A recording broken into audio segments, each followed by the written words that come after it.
Happy Wednesday. Thanks for joining us on Midday at 12:30. I'm Amber Freeman. And I'm Monica Shearer. Monica's here on a Wednesday. Woohoo! We're kicking off some Wednesday carrots with a kick. Yes.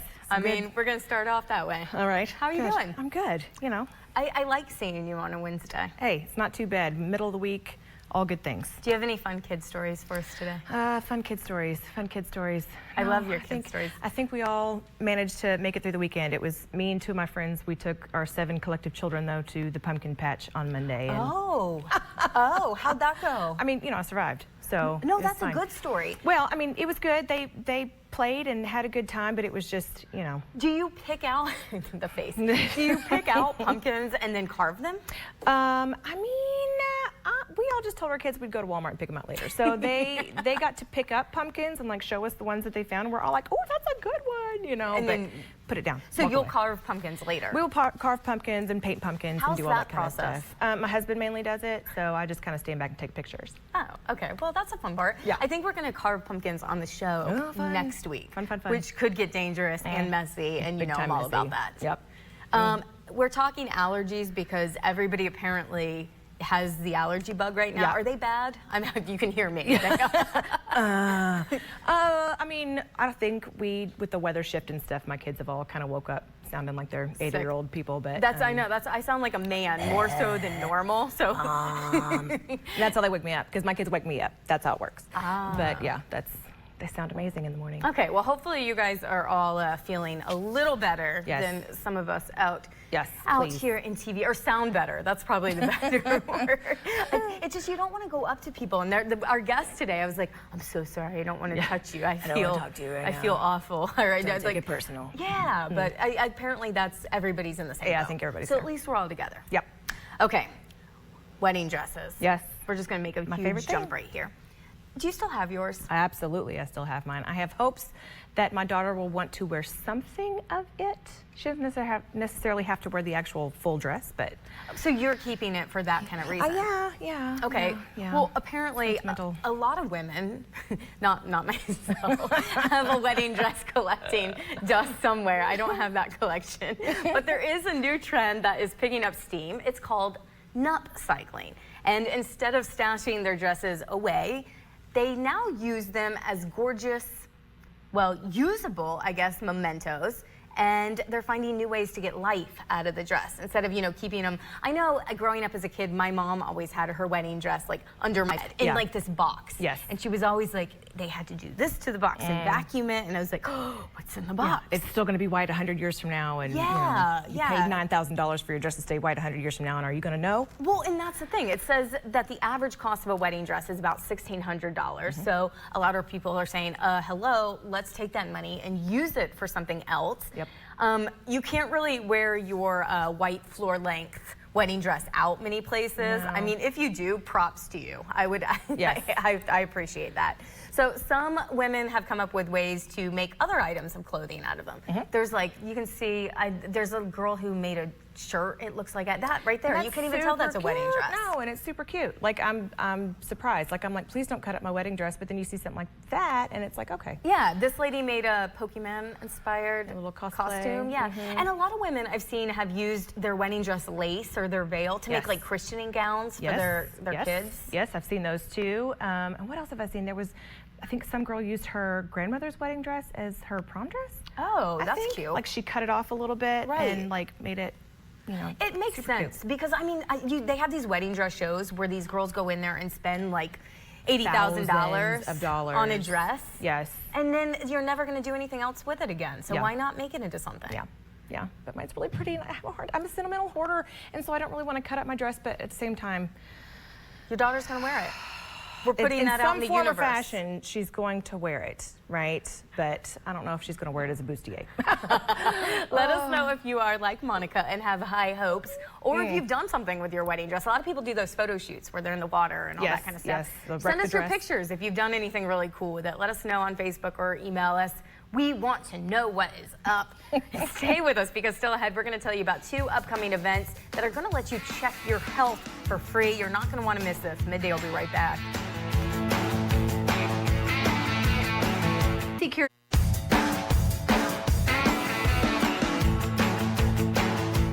Thanks for staying with us. Well, this month is Breast Cancer Awareness Month, so we're seeing lots of pink and hearing many people talk about the importance of getting mammograms. We're pleased to welcome Diana Coons from the Georgetown Cancer Center and Melissa Honchel from the UK Marquee Cancer Center here today. Thank you both so much for being here. We're talking about such an important topic that a lot of women may shy away from, so we appreciate you being here. You both of your centers work together to help women through whether it's a difficult time or the screening process. Can you talk about this a little bit? Well, with any cancer, early detection is very important for the outcome. So we want to get that out there for people to be available to come to get screening that might not otherwise be able to do that. So we offer a couple of programs each year to offer free mammograms for people who otherwise couldn't afford that. So, and with the help of Marquee Cancer Center, we can do that. Which is huge, because a lot of times, even just the process of getting a mammogram itself, we come up with so many excuses on why we shouldn't go. You're giving women, you don't have the opportunity. It doesn't even cost anything. That's right. Yeah, a big excuse why not to. My mom was actually diagnosed, and it was due to early detection. She goes about every 6 months. That's so awesome. Yeah. Mammograms are a thing. They are. And can you tell us what are the guidelines? They seem to always be changing every year on how often we should be getting mammograms, at what age we should start. What advice would you recommend for women? It depends on your family history, whether you've had that family history or not, as to how early. I think now they're saying 35 is the minimum age, but depending on any family history as far as that goes. And we should have one once a year. Once a year, okay. And we can obviously call probably either one of you and get more information on this as well. You are not only dealing with breast cancer screenings, you also offer other cancer screening as well. Can you tell us about those options? We do. We have a health fair coming up this Saturday that we're going to be offering free skin cancer screenings. And also we offer low-dose lung cancer screenings. And you can call to get an appointment for those. And with the low-dose CT for lung cancer screenings, that's now covered by insurance if you meet the guidelines. So again, the key is early detection. Sure. And with that, when we go to this healthcare, the health fair, excuse me, how do we, is it that completely free? Do we need to make an appointment? Do we find that information online? Yeah, we need to make an appointment. And there's a number we provided that people can call and get on that list. With the low-dose CT, you can call also, and we can get you a scheduled appointment for that. Okay. How long do these normally take to do the screenings? Oh, like not, you're in and out probably in 10 minutes. Oh, wow. Oh, Yeah, it's quick. quick. It's easy. Okay, so no excuses. So, yeah, no right. excuses. Free, quick. And Melissa, you do a lot of head and neck screenings as well for people.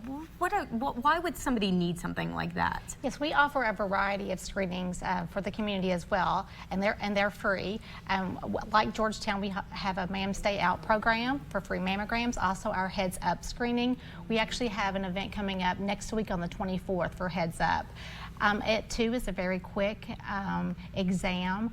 We need to make an appointment, so you can call the number on the screen to make an appointment for our Heads Up event next week. Again, that's on the 24th at Marquee from 5 until 7.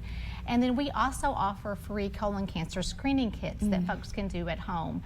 And the number is the same to call if you want to get a free fit kit to do at home. That's amazing. That's an amazing service to offer to somebody, because again, that's one of those ones a lot of times we're uncomfortable, and you can do it right from your own home, and it's free. All the better. Why would you not take advantage of both of your programs? Right. And we still like to encourage people to get a colonoscopy, because that's the gold standard for colon cancer screening, but so many people just refuse to do that.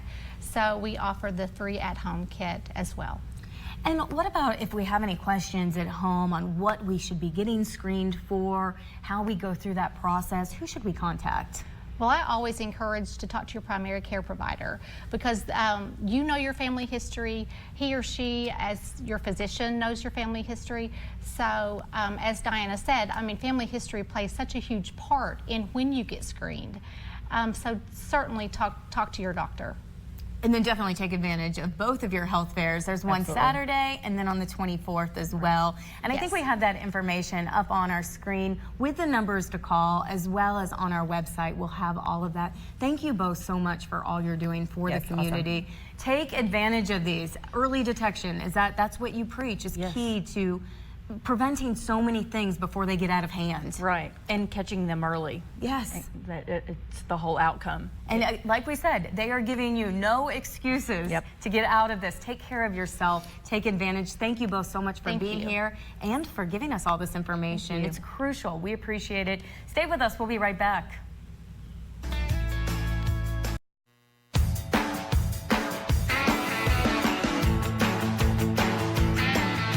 Thanks for staying with us. All right, do you notice that throughout your workday you get certain dips in your emotional energy, and they can really end up messing up the end of your day? Yes. All the time. Well, luckily we have licensed pastoral counselor Dr. James Stillwell with us today to give us some ideas for keeping positive emotions as the norm throughout the average workday.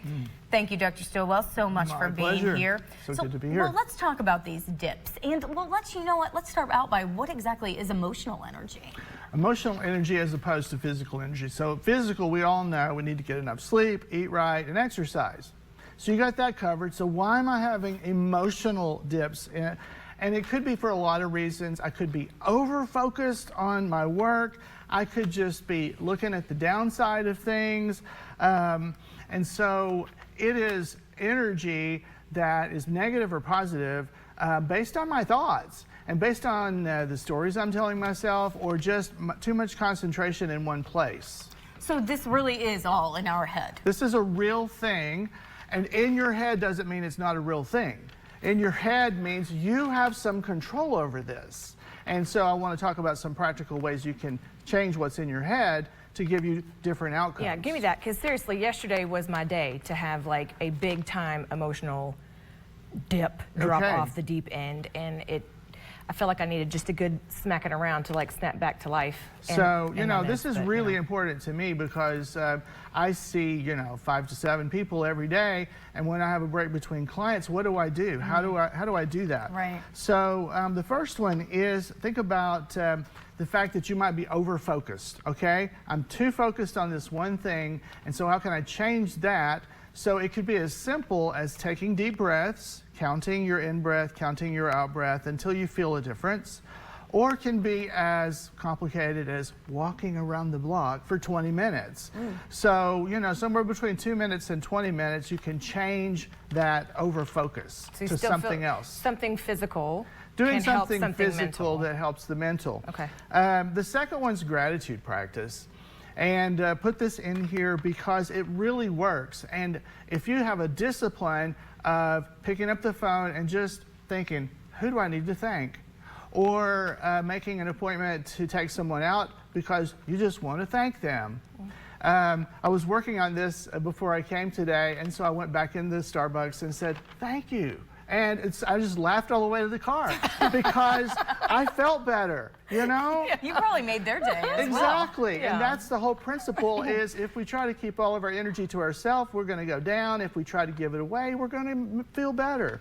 And then thirdly is to change the stories we're telling ourselves. That's the hard part. And change the stories because we're stuck in a story like the old 45 records that keep saying the same thing over and over. So the analogy I give is different lenses. So you can reverse the lens on the story, which means somebody told you something and you've kind of gotten disturbed about it. Well, how can I find the truth in what they said, without swallowing the whole thing? If I can learn a truth from what someone else said, that can help, okay? Because allow people to be a mirror for you to learn something. So can you give us an example for that? Because it's a little confusing. Well, you get mad because somebody said something. And there's a kernel of truth in what they said. And so what is it about what they said that I need to hear? So like I say, Dr. Stillwell, you're so lazy. Yeah, there you go. And so really, I need to take that and go, okay, what's the kernel of truth here? Well, maybe I am not using my energy, not using my time or whatever in as productive a way as I could. And so I hear that instead of just angrily rejecting it. okay? And maybe, like, can we say, maybe at this moment I'm being lazy? That doesn't mean Right. all-encompassing. And I'm that's always part of lazy. changing the story is, right, I'm not labeling myself, I'm finding the truth in it, and then the next moment I have a free choice. Gotcha. So that's great. I appreciate you saying that. And then the next is the long lens. A long lens is, what would this be like in 6 months? You know, I can really get down on myself for the stupid thing I said last week, or I can go 6 months from now, who cares? What difference does it make? And probably it doesn't make any difference at all. At all. And then the wide lens, again, is what can I learn from this situation? Because if I can take the situation that was just challenging and go, hey, I learned next time I'm going to do it differently, that gives me positive energy. So no matter what the situation, it's about getting a different perspective, which is going to give you a different feeling. Sure. And you know what? I'm just thinking, if you really want to come out laughing like Dr. Stillwell, after you say, what can I learn from that? If you go back and thank the person who actually said that to you. You can get 3 things at once. They may not know how to react to that. As you say, thank you for calling me lazy, and you go away laughing. Oh my gosh, and here's what I learned from that. And you really made my day. Now I'm going to go take a walk. Yeah. They're all really great coping They all mechanisms. go together. I love the ones 6 months from here, because so often we get Yes. so caught up in that second, and then you realize this really doesn't matter. Oh, Well, yeah. I mean, I will literally think of something over and over and over and over as I go to sleep, and stuck. it's Yeah. and it'll worry me And to death. another way of doing this for me is just get horizontal. Just lay down, close your eyes, listen to some music. Like Gordon Lightfoot is my favorite songwriter, singer, for helping me And to focus. get out Or we can of call my you. thoughts and into a thing. We can call you, Dr. Stillwell, for more me a help. call. We have his information always on the screen. We appreciate you being here. Have a great one. We'll see you tomorrow.